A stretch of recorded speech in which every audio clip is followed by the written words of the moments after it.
Assalamualaikum semuanya. Apa kabar kalian? Semoga dalam keadaan sehat dan dilancarkan rezekinya oleh Allah. Amin ya robbal alamin. Dikisahkan suatu pagi istana Baghdad gempar. Peti emas milik Raja Harun Ar-Rasyid hilang. Siapa pencurinya? Bentak raja dengan wajah merah padam. Para pengawal mencari ke seluruh penjuru kota. Sampai akhirnya mereka menangkap Abu Nawas yang sedang duduk santai di warung kopi. "Abu Nawas, kau dituduh mencuri peti emas raja," teriak salah satu pengawal. Abu Nawas nyaris tersedak tehnya. "Hah? Aku mencuri peti emas? Jangan mengelak, kau harus menghadap raja sekarang juga." Dengan pasrah, Abu Nawas digiring ke istana. Di hadapan raja, Abu Nawas menghela napas panjang. "Baginda, mengapa aku yang dituduh?" tanyanya. Raja Harun menjawab tegas, "Karena hanya kau yang cukup pintar untuk mencuri tanpa ketahuan." Abu Nawas manggut-manggut. Berarti kalau ada orang pintar, otomatis dia pencuri." Raja terdiam sebentar. Para menteri mulai berbisik-bisik, sadar bahwa logika raja mulai goyah. Tapi raja tetap bersikeras. "Lalu siapa lagi yang bisa mencurinya? Peti emas itu hilang semalam, dan hanya kau yang tidak terlihat di rumah." Abu Nawas tersenyum. "Baginda, setiap malam banyak orang tidak di rumah. Ada yang ke warung, ke masjid, atau ke rumah mertua. Apakah semua orang itu pencuri?" Raja mulai garuk-garuk kepala. Menteri ikut menimpali. "Itu benar Baginda, kita butuh bukti nyata." Abu Nawas berpikir sejenak lalu berkata, "Baginda, izinkan aku menemukan pencuri sebenarnya dalam satu malam." Raja setuju. Malamnya, Abu Nawas mengumumkan bahwa ia memiliki ramuan sakti yang bisa membuat pencuri tumbuh tanduk di kepalanya. "Semua rakyat harus tidur nyenyak malam ini, jika tidak ingin ketahuan sebagai pencuri," katanya. Keesokan paginya, seorang menteri kerajaan datang ke istana, memakai sorban besar dan tampak panik. "Ada apa, wahai menteri?" tanya sang raja. Menteri itu gemetar. "Hamba takut, Baginda. Jangan lihat kepala hamba. Hamba merasa ada sesuatu tumbuh di sana." Abu Nawas tertawa keras. "Baginda, inilah pencurinya. Karena merasa bersalah, dia takut kepalanya bertanduk. Padahal itu cuma trik belaka."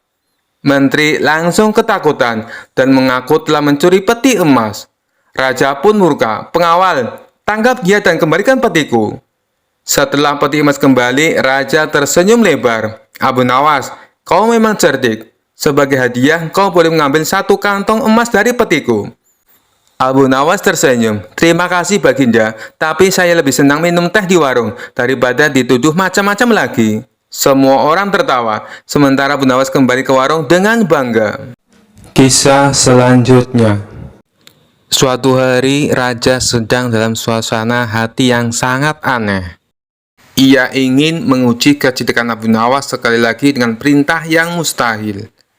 Sambil duduk di singgasananya, ia memanggil Abu Nawas dan berkata dengan wajah serius, "Abu Nawas, kali ini aku ingin kau melakukan tugas yang sangat spesial." Abu Nawas yang sudah terbiasa dengan perintah-perintah aneh dari raja, langsung tahu pasti akan ada sesuatu yang sulit kali ini.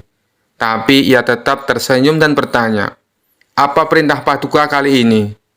Raja menatap Abu Nawas dengan tatapan tajam dan berkata, "Aku ingin kau mencari pohon yang bisa berbicara. Bawa pohon itu ke istana dan buktikan bahwa ia bisa berbicara." Abu Nawas terdiam sejenak, lalu tertawa kecil di dalam hati. Ia tahu bahwa tugas ini mustahil dilakukan. Namun, ia tidak ingin mengecewakan raja. Jadi, ia memutuskan untuk menerima tantangan ini dengan cara yang cerdik. "Baiklah, paduka," kata Abu Nawas sambil tersenyum. "Berikan aku waktu seminggu, dan aku akan mencari pohon yang bisa berbicara." Raja mengangguk setuju, meski dalam hati merasa yakin Abu Nawas tidak akan bisa menyelesaikan tugas ini. Selama seminggu, Abu Nawas berpikir keras mencari cara untuk menyelesaikan tugas tersebut. Ia berjalan-jalan di sekitar hutan, mengamati pohon-pohon, dan akhirnya mendapatkan ide cemerlang. Setelah seminggu, Abu Nawas kembali ke istana dengan wajah penuh percaya diri. Raja yang penasaran langsung bertanya, "Bagaimana Abu Nawas? Apakah kau menemukan pohon yang bisa berbicara?"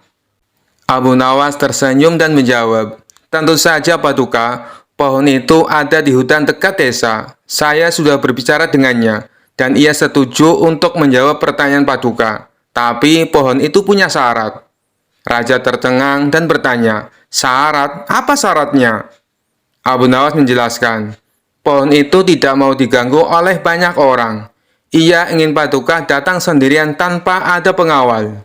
Hanya dengan begitu ia akan berbicara." Raja yang penasaran dengan keajaiban ini segera setuju. "Baik, aku akan pergi sendirian. Tunjukkan di mana pohon itu berada." Abu Nawas lalu membawa raja ke hutan, menuju sebuah pohon besar yang sangat tua. Pohon itu tampak kokoh dengan akar yang besar menjalar di sekelilingnya. Setelah sampai di depan pohon, Abu Nawas berkata, "Inilah pohon yang bisa bicara, Paduka. Silakan berbicara padanya, dan ia akan menjawab." Raja yang penasaran mendekati pohon itu dan mulai bertanya, "Wahai pohon, benarkah kau bisa berbicara?"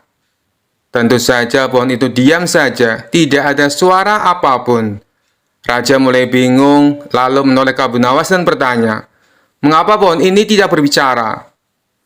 Abu Nawas yang sudah siap dengan jawabannya tersenyum lebar dan menjawab, "Paduka, pohon ini sudah berbicara.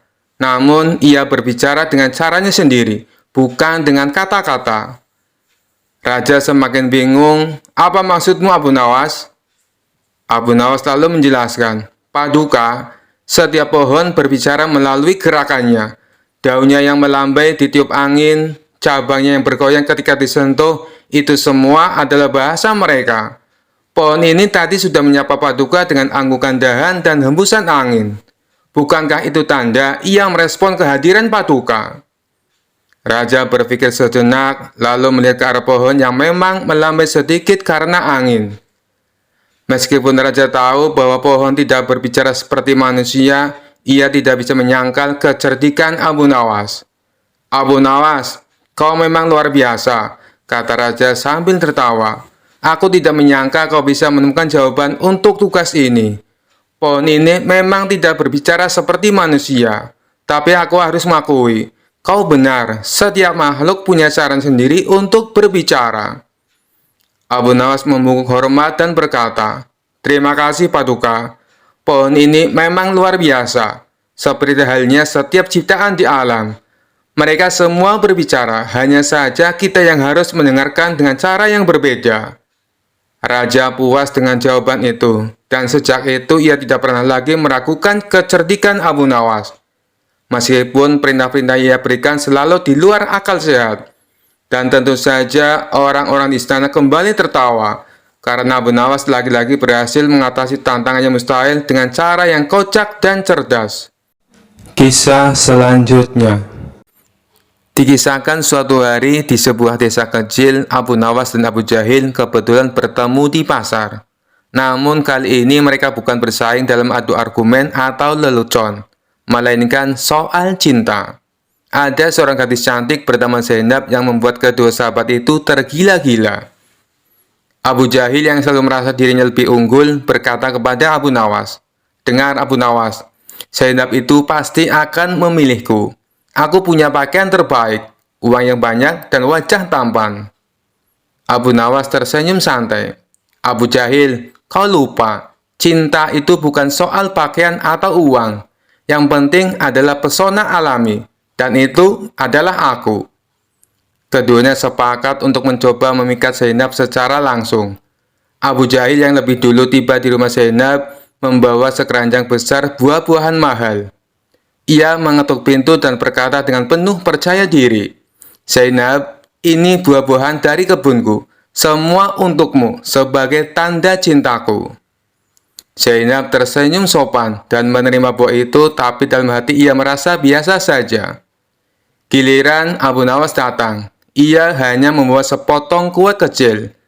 Saat Zainab membuka pintu, Abu Nawas berkata, "Zainab, ini kue sederhana untukmu. Aku tahu kau pasti lelah karena banyak pria datang membawakan hadiah besar. Jadi, aku hanya ingin membantumu merasa ringan." Zainab tertawa kecil mendengar kejujuran Abu Nawas dan menerima kue itu dengan senang hati. Namun Zainab masih bingung siapa yang harus dipilih. Akhirnya ia memberikan tantangan kepada keduanya. Jika kalian berdua benar-benar ingin memperebutkanku, aku ingin melihat siapa yang paling mampu bekerja keras. Besok pagi, datanglah ke ladangku dan bantu aku mencangkul. Abu Jahil langsung merasa tertekan. Ia terkenal malas dan hanya pandai bicara. Sementara itu, Abu Nawas terlihat percaya diri. Keesokan harinya, keduanya tiba di ladang. Abu Jahil yang ingin terlihat hebat mulai mencangkul dengan penuh semangat. Tetapi hanya bertahan 5 menit sebelum ia kelelahan. Sementara itu, Abu Nawas duduk di bawah pohon sambil berpikir.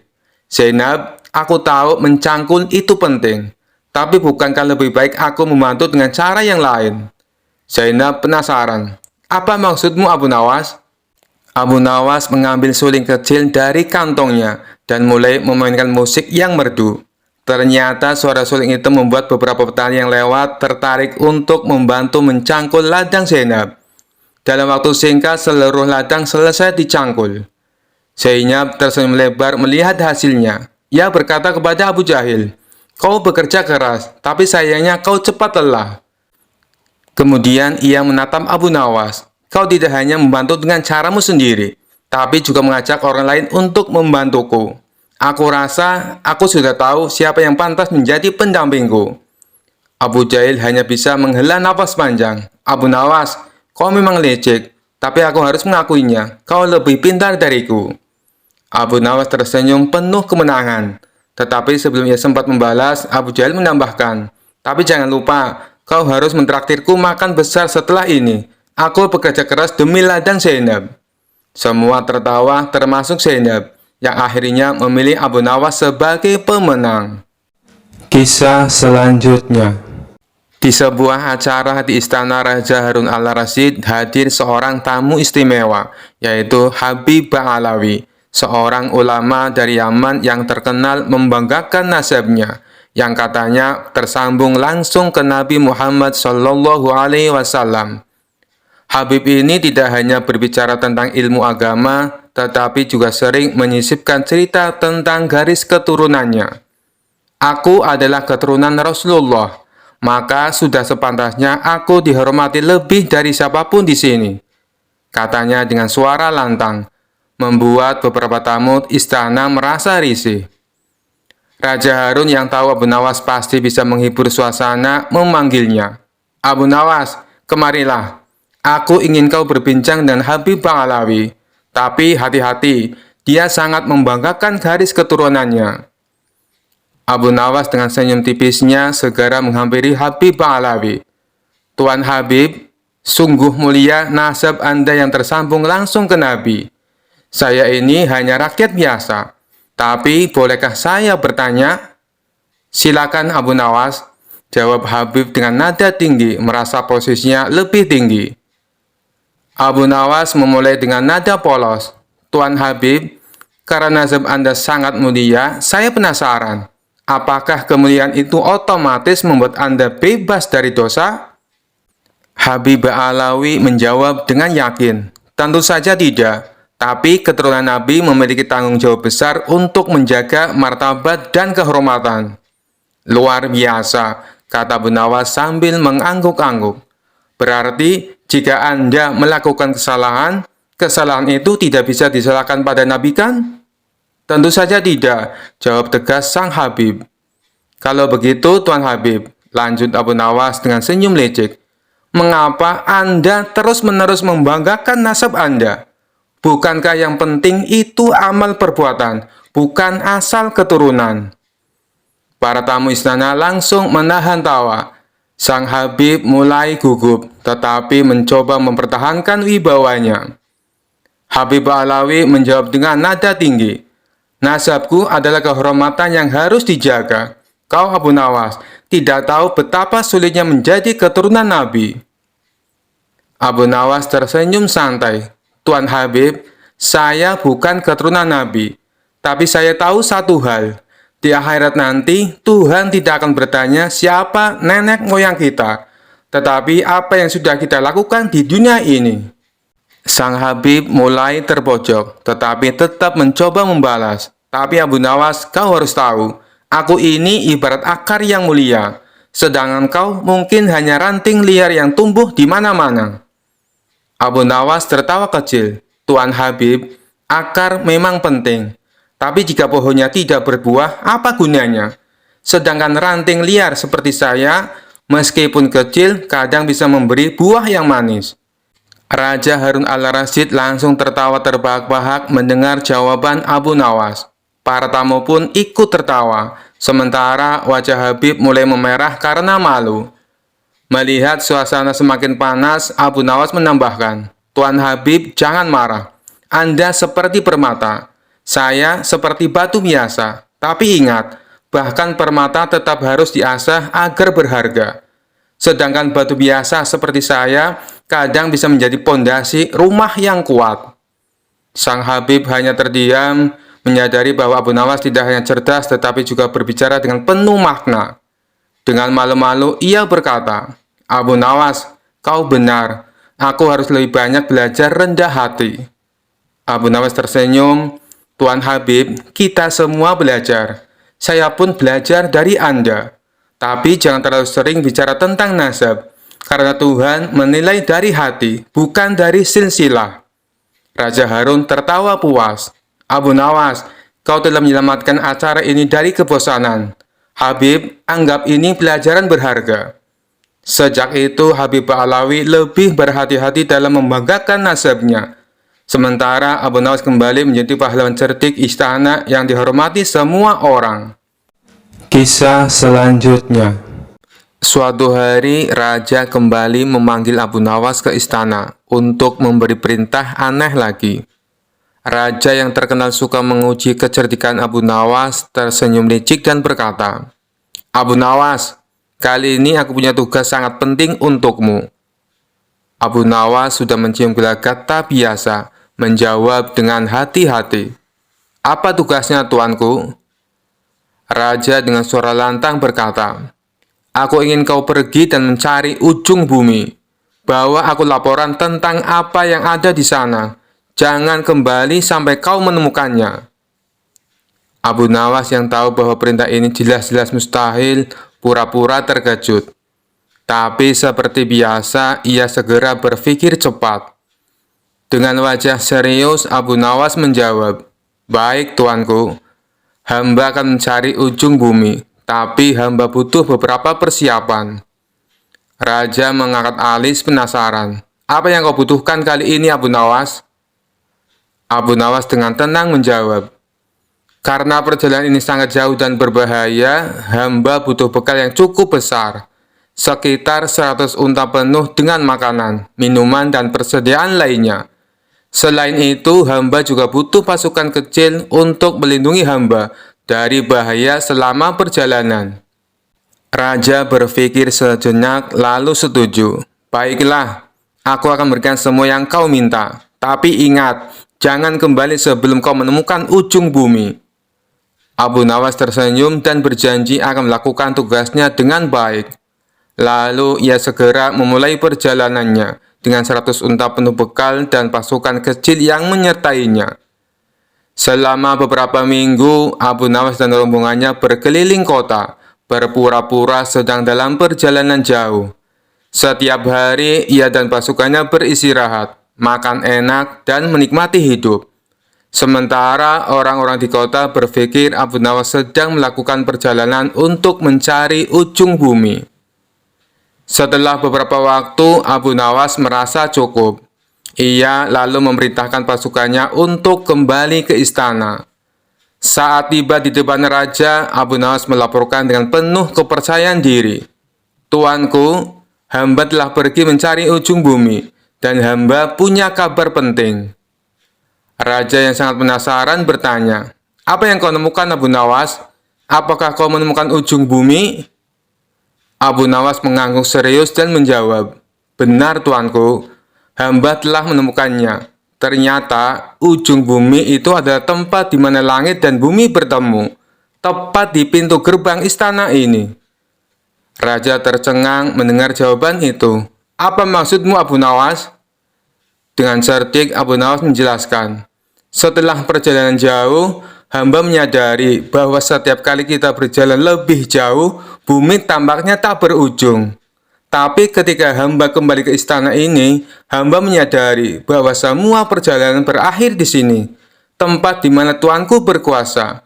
Inilah ujung bumi, karena di sini segala sesuatu bermula dan berakhir.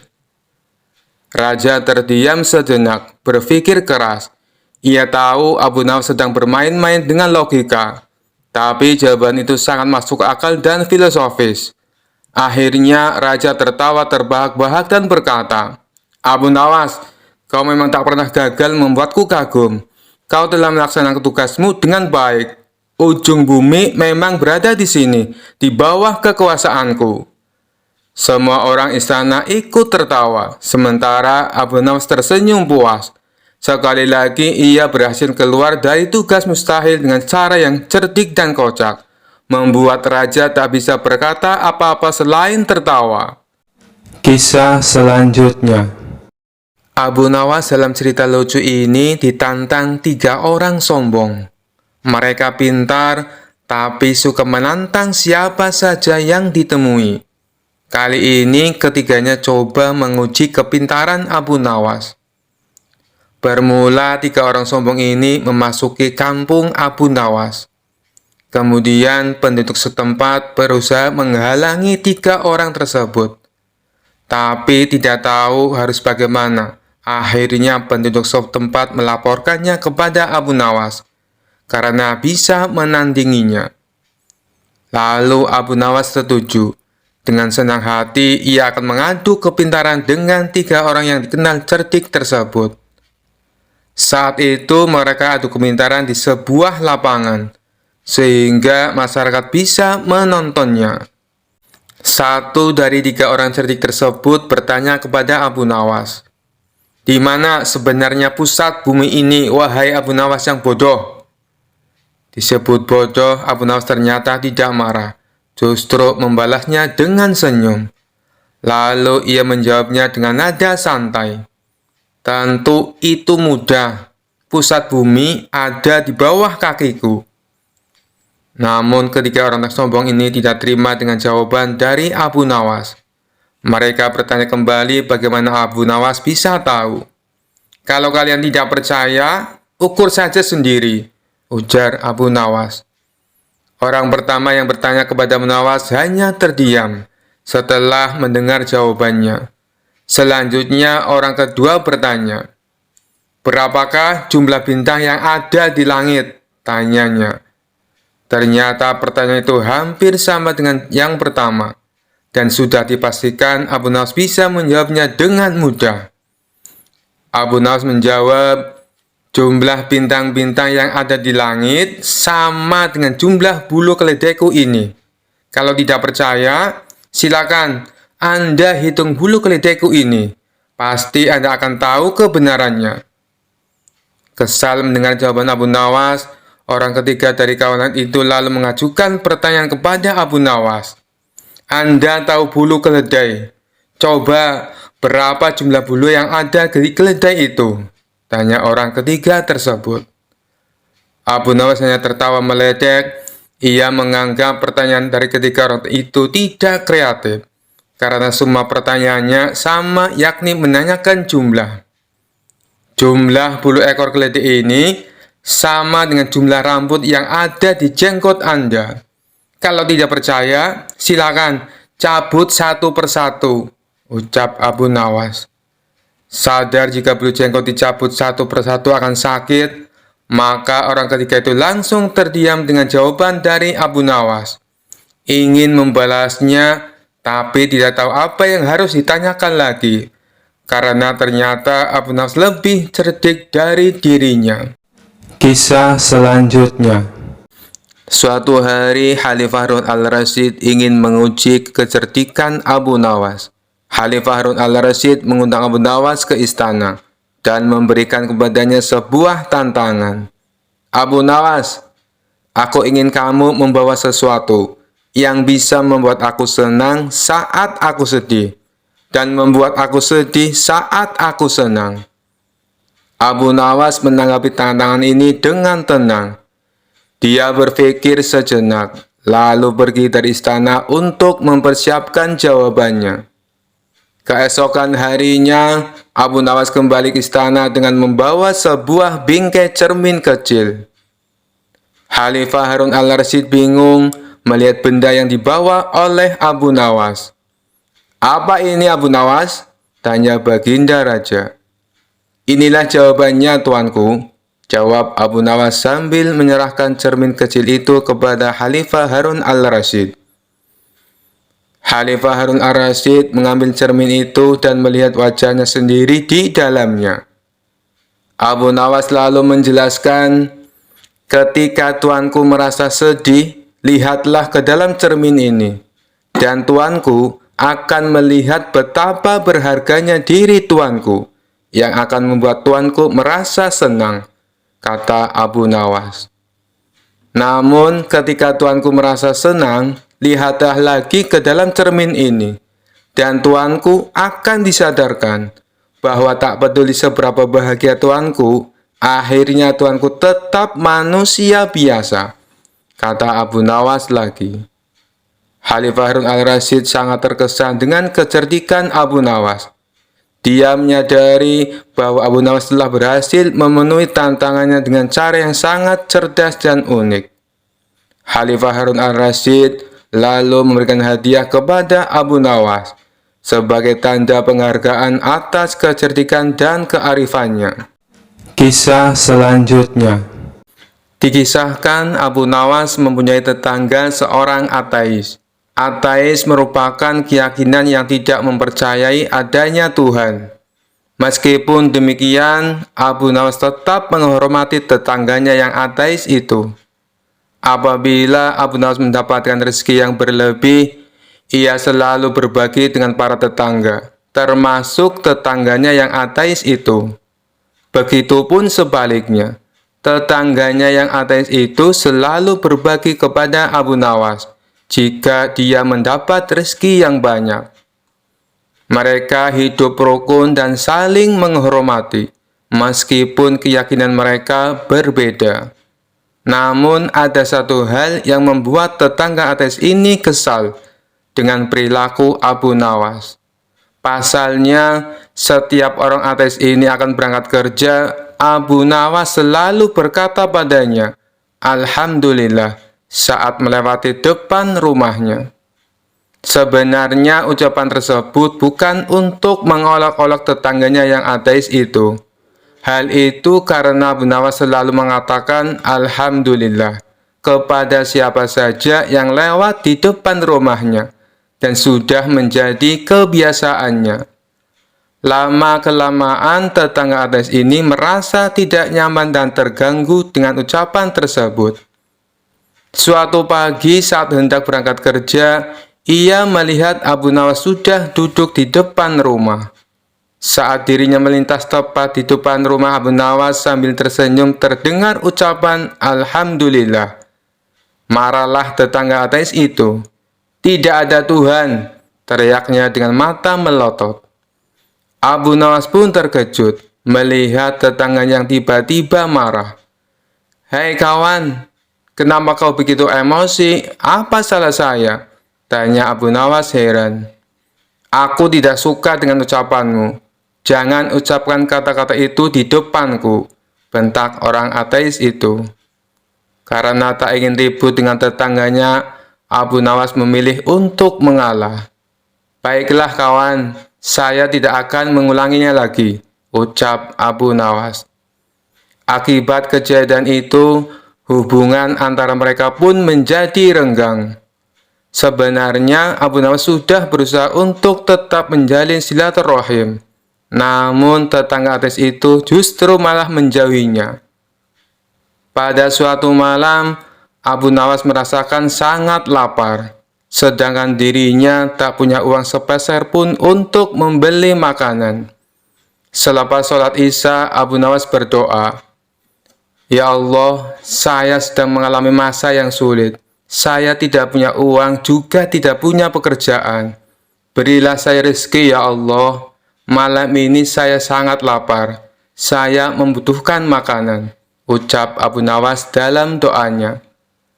Rupanya doa Abu Nawas ini didengar oleh tetangganya yang ateis. Maka muncullah pikiran jahil di benak sang ateis.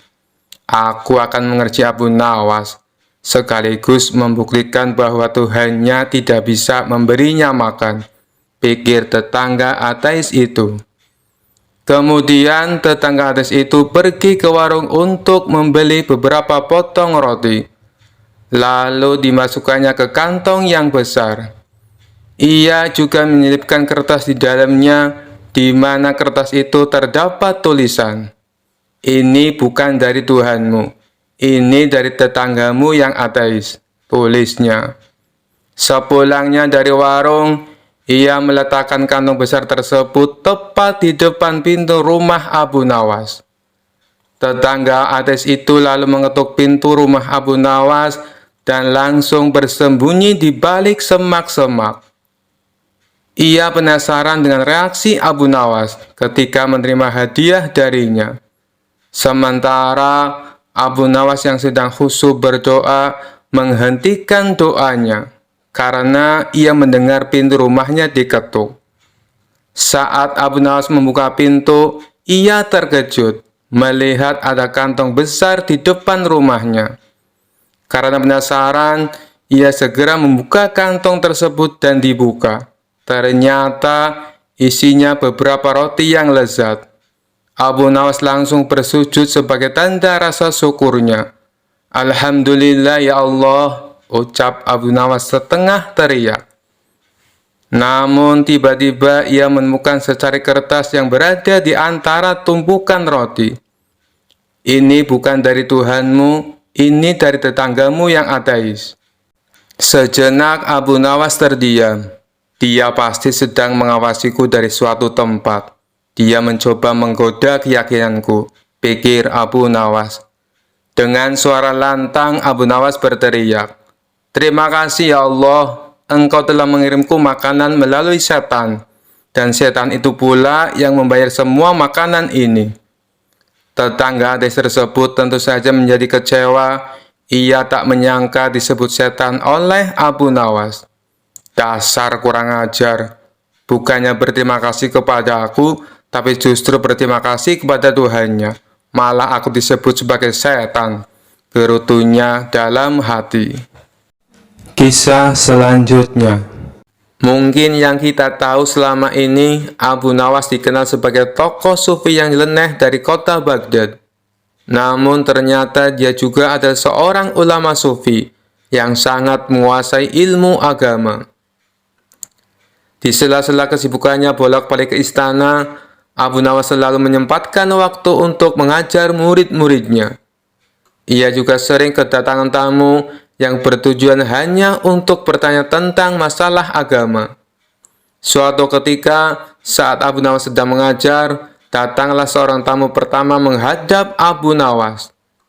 "Wahai Tuan Abu Nawas, manakah yang lebih utama? Orang yang mengerjakan dosa-dosa besar atau orang yang mengerjakan dosa-dosa kecil?" Abu Nawas menjawab, "Yang lebih utama adalah orang yang mengerjakan dosa-dosa kecil." "Mengapa demikian, wahai Tuan Abu Nawas?" tanya tamu itu kembali. "Sebab lebih mudah diampuni oleh Tuhan," balas Abu Nawas. Tamu pertama itu pun merasa puas dengan jawaban Abu Nawas, karena sejatinya ia yakin memang seperti itu. Selanjutnya datang tamu kedua menemui Abu Nawas. Ia juga menanyakan persoalan yang sama. "Wahai Tuan Abu Nawas, manakah yang lebih utama? Orang yang mengerjakan dosa-dosa besar atau orang yang mengerjakan dosa-dosa kecil?"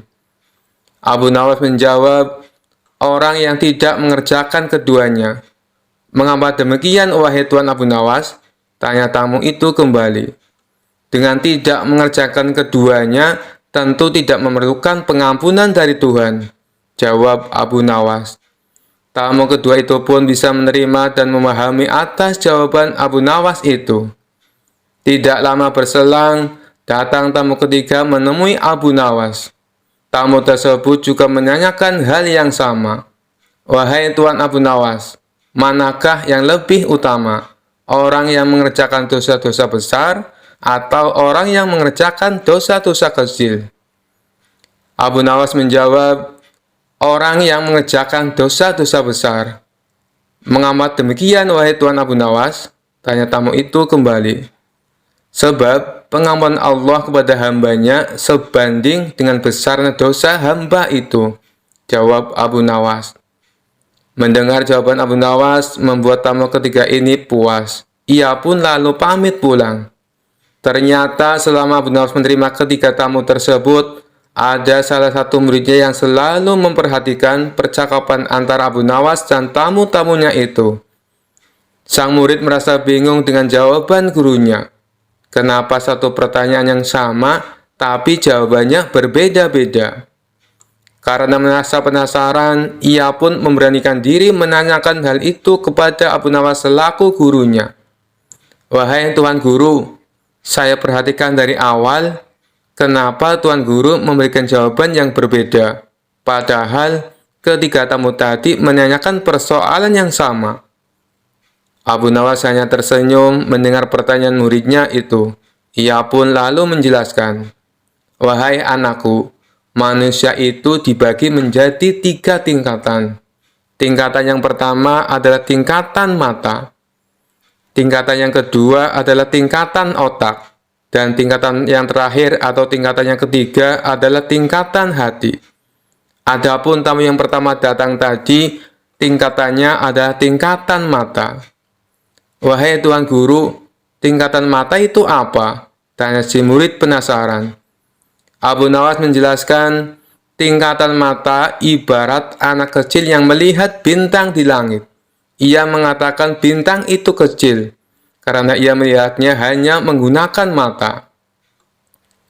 Sedangkan tamu kedua yang datang tadi, tingkatannya adalah tingkatan otak. Tingkatan otak? Apa itu tingkatan otak, wahai Tuan Guru? Tanya si murid kembali. Tingkatan otak ibarat orang pandai yang melihat bintang.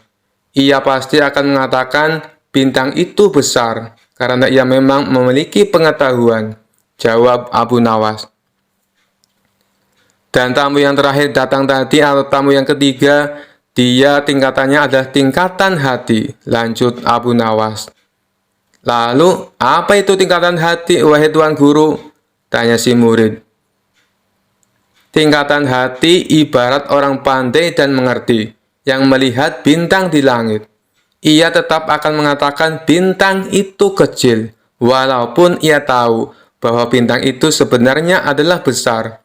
Karena bagi orang yang mengerti, tidak ada sesuatu apapun yang besar, melainkan dengan kemahabesaran Allah Subhanahu wa Ta'ala, jawab Abu Nawas. Setelah mendengar semua penjelasan gurunya itu, si murid menjadi paham kalau gurunya memberi jawaban sesuai dengan kapasitas orang yang bertanya. Itulah kenapa satu pertanyaan menghasilkan 3 jawaban yang berbeda-beda. Kisah selanjutnya. Pada suatu siang di sebuah masjid pinggir kota Baghdad, ada seorang pria bernama Abdul Qasim yang sedang beristirahat sejenak. Lalu ia terpana dengan gerak-gerik seorang pria yang sedang khusyuk berzikir sambil bersila. Pria itu bernama Abu Nawas. Kenapa ia sangat khusyuk?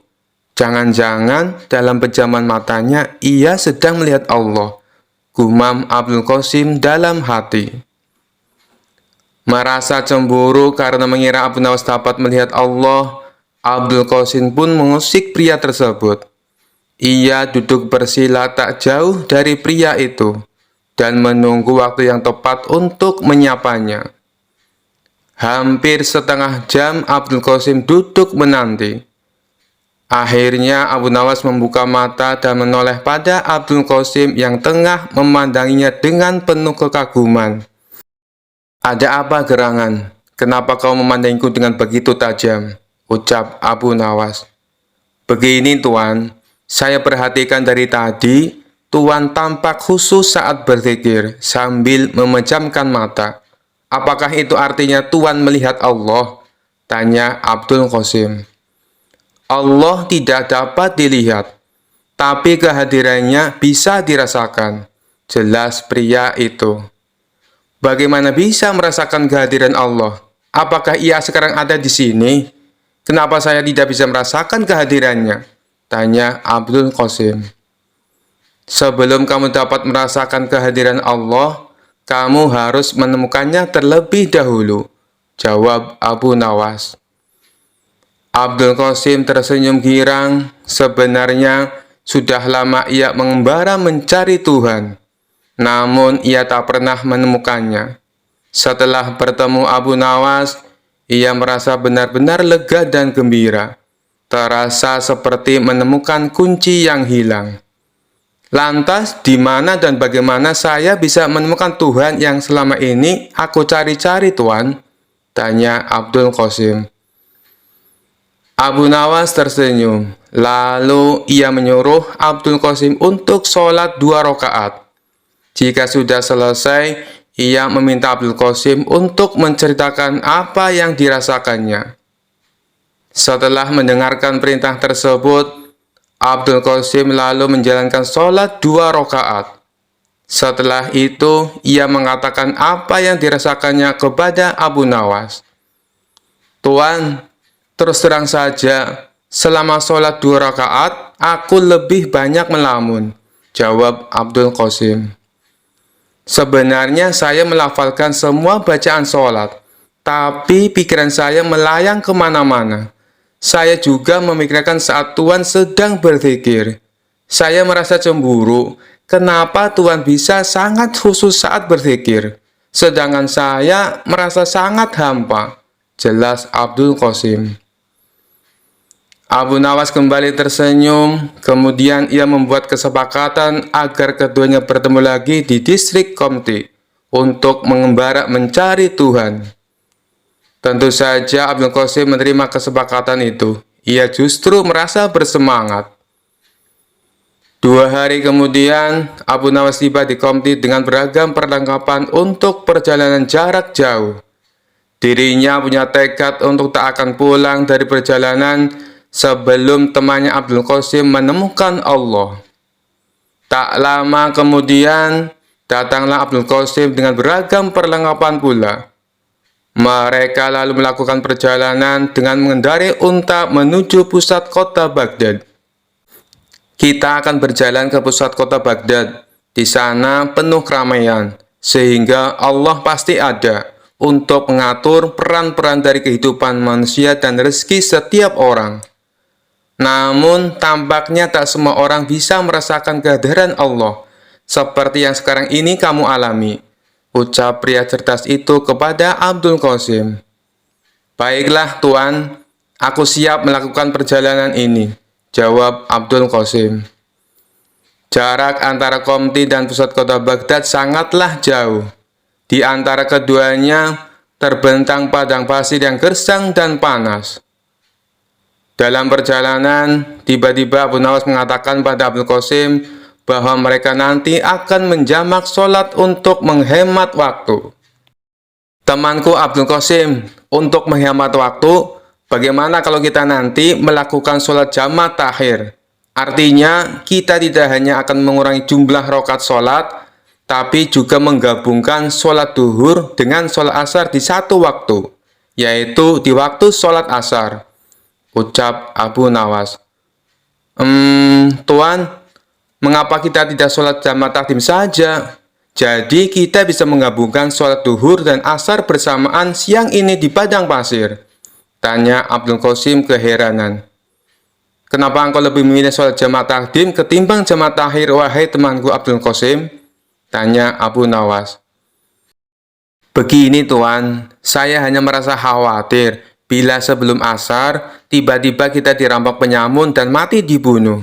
Padahal kita belum sempat melaksanakan sholat duhur, jawab Abdul Qasim.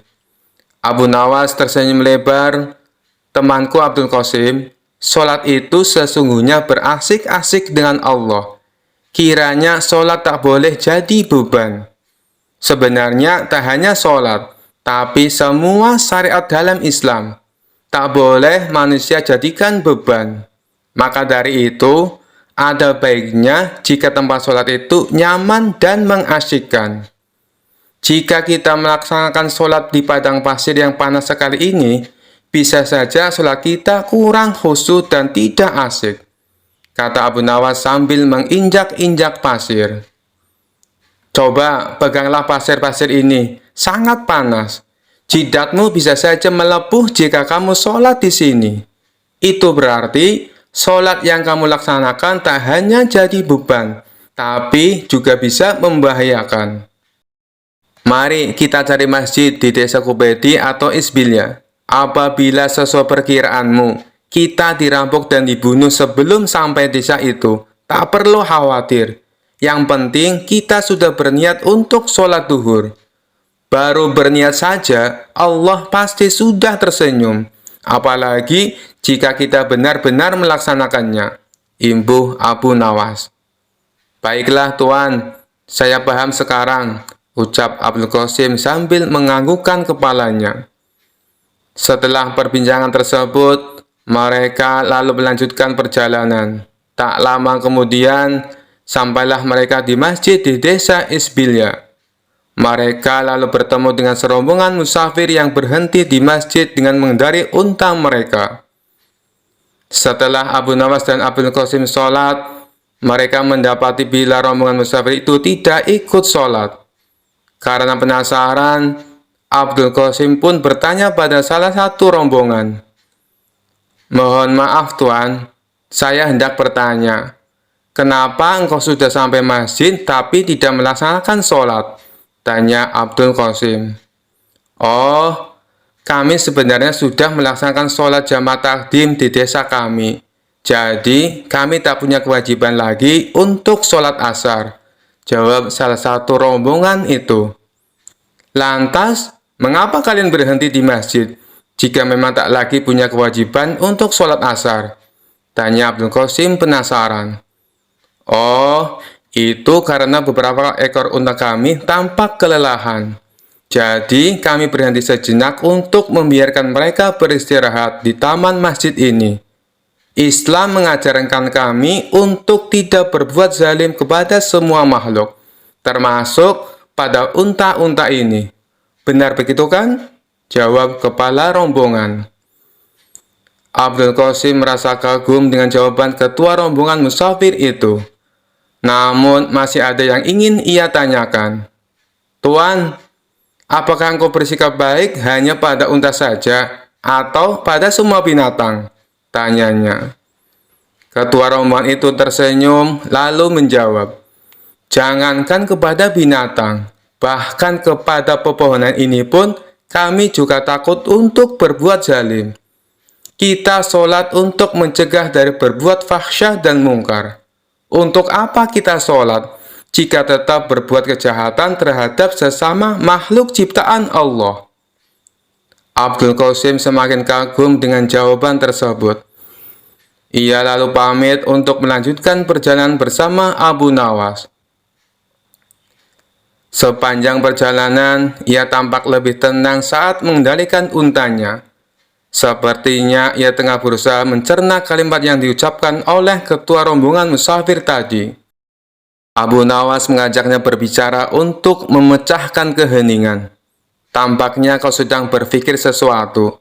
Apa yang sedang kau pikirkan?" tanya Abu Nawas.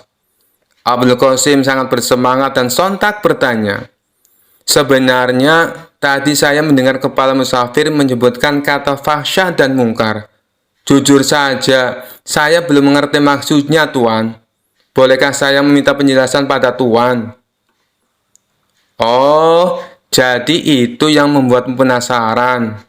Jadi, fahsyah adalah semua perbuatan buruk yang tidak mengakibatkan kerugian langsung kepada orang lain. Karena tak langsung memberikan dampak buruk, biasanya orang-orang tak segera bisa mengenali nilai-nilai buruk yang terkandung dalam fahsyah itu. Setelah itu, Allah akan memberikan pelajaran lewat agama," jelas Abu Nawas. "Agar hamba semakin paham, bisakah Tuan menyebutkan contoh fahsyah?" tanya Abdul Qasim antusias. "Contohnya saja perzinaan. meneguk minuman beralkohol, atau memakan makanan haram. Saat dua orang berzina, sebenarnya orang lain tak merasa dirugikan secara langsung, sebab tak ada korban jiwa akibat perbuatan mereka. Inilah mengapa nilai-nilai buruk dalam fahsyah tidak mudah dikenali oleh umat manusia. Abdul Qasim tertegun dan mengakukan kepala tanda paham. Sekarang, bandingkan dengan perbuatan mungkar. Mungkar adalah perbuatan buruk yang menimbulkan kerugian langsung pada orang lain. Misalnya saja pencurian, pembunuhan, atau perampokan.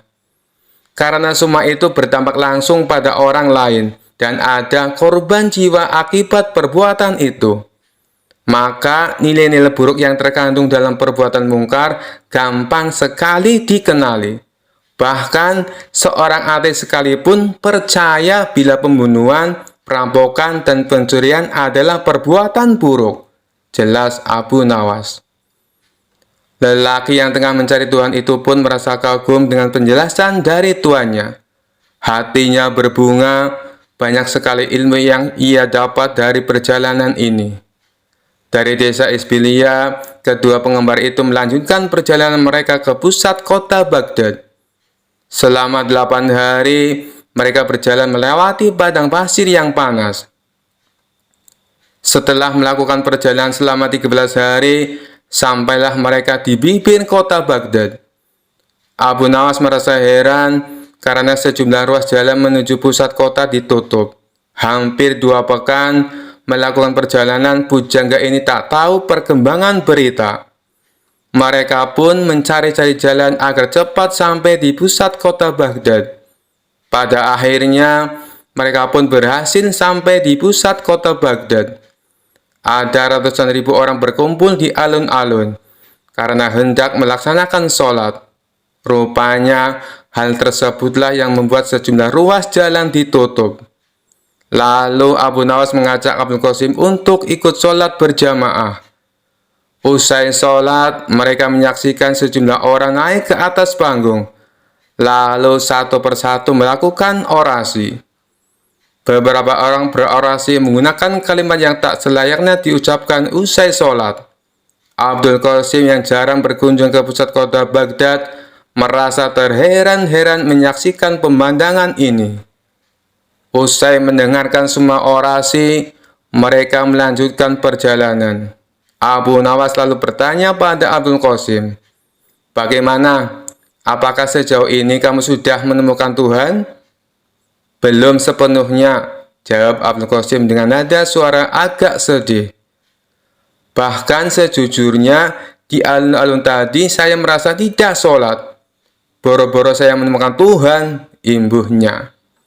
Abu Nawas tahu arah pembicaraan Abdul Qasim, tapi ia biarkan temannya itu meracau sendiri di atas panggung untanya.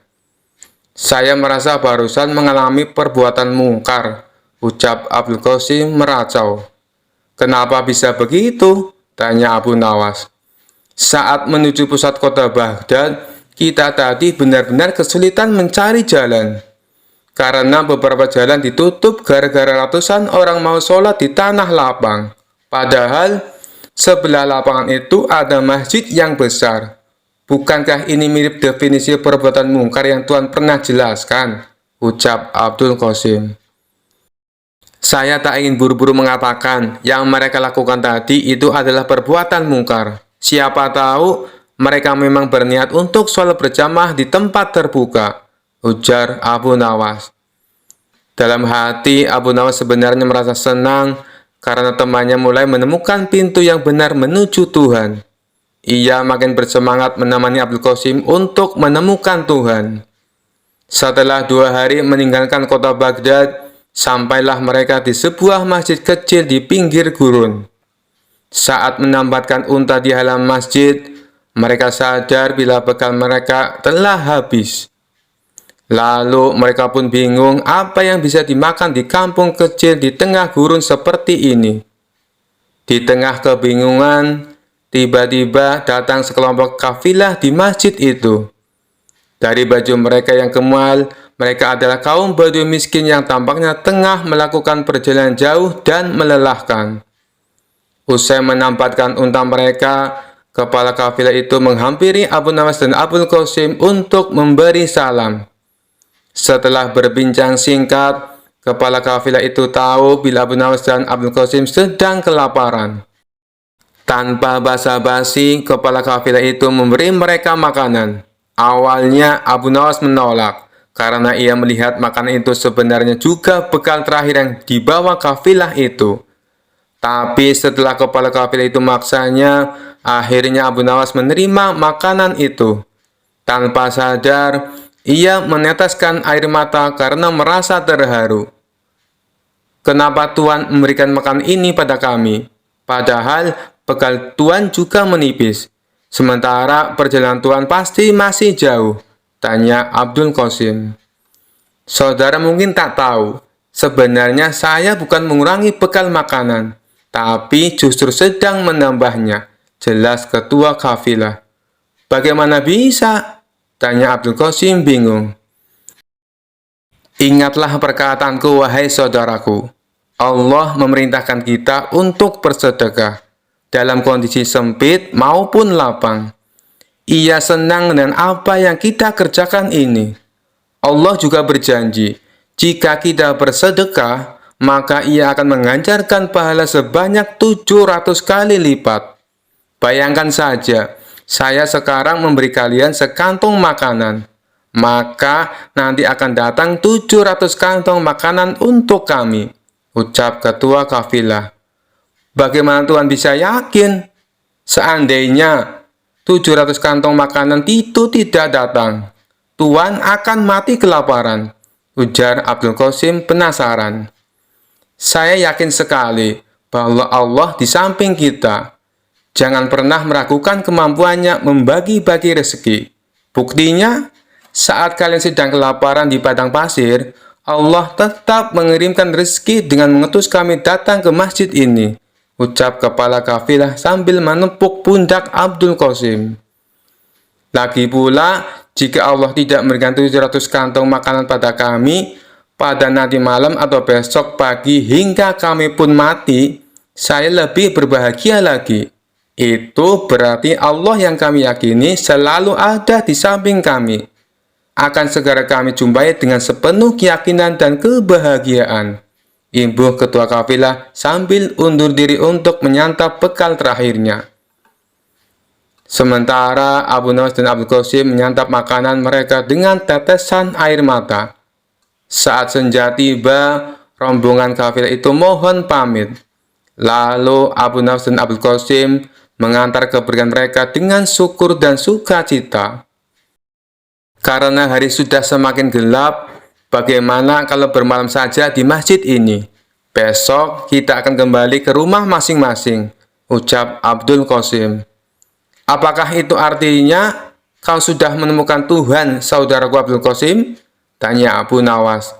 Benar Tuan, saya sudah menemukan Tuhan yang selama ini hilang dari saya. Tapi Tuan nikmati keberadaannya dalam zikir Tuan. Jelas Abdul Qasim yakin. Bagaimana bisa engkau tiba-tiba menemukan Tuhan, saudaraku? Tanya Abu Nawas penasaran. Sebenarnya, ketika hari pertama kita melakukan perjalanan, dan Tuhan berkata bahwa sholat harus mengasihkan dan tak boleh tersiksa menanggung beban, saya hampir menemukan Allah. Ia menurunkan syariat agama pasti untuk membahagiakan umatnya, bukan untuk mempersulit mereka, ucap Abdul Qasim. Kemudian, ketika kita bertemu dengan musafir yang peduli pada unta-unta mereka, saya sudah merasa semakin dekat dengan Tuhan yang saya cari. Lalu, ketika saya tak merasa bahagia ketika sholat di alun-alun kota Baghdad, sesungguhnya saya merasa tengah diajarkan makna dan tujuan sholat yang sebenarnya, imbuh Abdul Qasim. Abu Nawas hanya terdiam dan tersenyum. Wahai saudaraku, sore ini adalah puncaknya saya menemukan Allah. Bertemu dengan para kafilah membuat saya sadar bahwa tujuan dari sholat sesungguhnya adalah menjaga kemanusiaan. Tanpa pemberian mereka, mungkin kita malam ini akan mati kelaparan. Sholat yang mereka lakukan membuat mereka yakin kemanusiaan harus dijaga dimanapun mereka berada. Sekarang saya semakin yakin mengapa Allah memerintahkan kita untuk sholat. Saya pun merasa Allah kini selalu berada di samping saya, karena saya meyakini hal itu, ujar Abdul Qasim. Abu Nawas tersenyum bahagia. Ia bersyukur karena akhirnya saudaranya dapat menemukan Tuhan, yakni di hatinya. Mereka pun bermalam di masjid itu. Keesokan harinya, mereka berpisah untuk kembali ke rumah masing-masing. Abdul Qasim berterima kasih pada Abu Nawas karena telah menemaninya mencari Tuhan. Sekian dulu perjumpaan kita kali ini. Sampai bertemu lagi di kisah-kisah selanjutnya. Terima kasih yang sudah subscribe dan setia menonton channel ini. Wassalamualaikum warahmatullahi wabarakatuh.